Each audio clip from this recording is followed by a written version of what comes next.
Well, the Indian car industry is strange. It can be funny at times.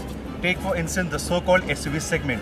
Ask any car enthusiast and he could actually blabber on the number of SUVs on the road and the number of prospective owners who own these big vehicles. Well, the reality is all fake actually. 95% of these SUVs are actually 4x2 and they lack the essential hardware for that go anywhere capability.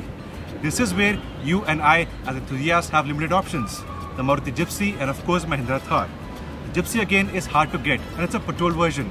The Thar, well, it's very good, it's very capable, but then again it lacks essential hardware.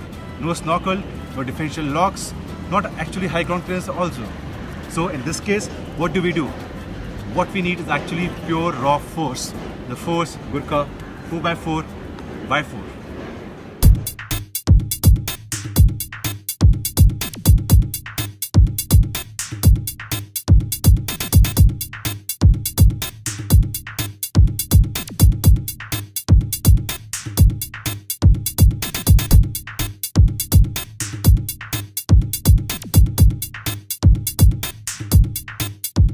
Most Indians have been spoiled by wannabe SUV offerings that come with a modern and a comfortable cabin loaded with features. However, in the case of the Gurkha, its typical owner will either be sand dune bashing or out on the beach splashing water full of sea salt or in Ladakh ripping across non-tarmac sections. This is where you would need a no-nonsense cabin with minimal electrical appliances or features. The Gurkha hence comes with all the basic features like an aircon, power steering and a lockable glove box. The important thing is that seats are very comfortable and a step up as compared to the Mahindra Thar. Further, the dual tone color scheme looks very pleasing and the armrests are more than welcome. Our only grouse are the high envisaged levels for a vehicle that will cost over 9 lakh rupees on road. The hardtop versions get a front facing rear seat while the softer versions get side facing rear seats.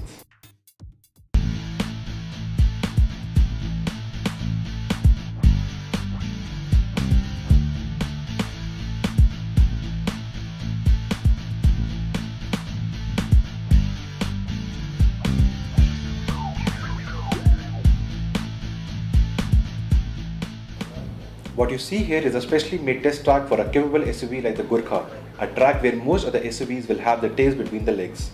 In Gurkha's case, there are a lot of features going in its favors. The manually lockable front and rear differentials make sure wheels with less traction don't just end up spinning. The low ratios allow for climbing insanely steep inclines without throttle inputs, while the high placed snorkel allows for wading through deep water crossings.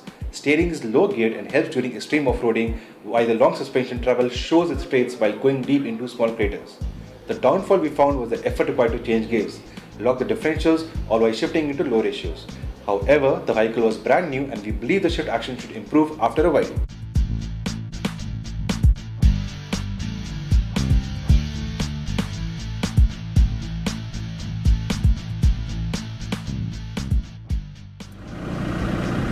Well, we just took the Gurkha through a very extreme off-road track. We had declines, we had inclines, we had slush. We had huge undulations in the form of huge potholes, and what we have now is a way to clean up the Gurkha which is dirty from the outside, and we're gonna be water wading and probably gonna go a little fast to make sure the bumpers and the wheels come out clean.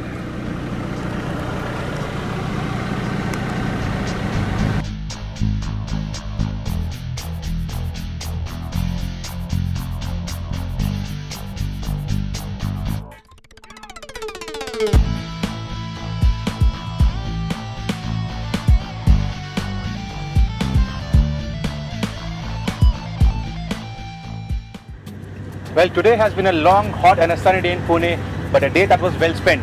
A few days back, Team Gadi was in Ladakh in the Toyota Fortuner and we thought that was off-road. Well guys, this is the actual off-road that this car can do. We have been through all kind of terrains over here and this Gurkha, in spite of me not being a 4x4 Pro, has not stopped at all. Water wading, slush, uphills, downhills, craters, this car could take everything.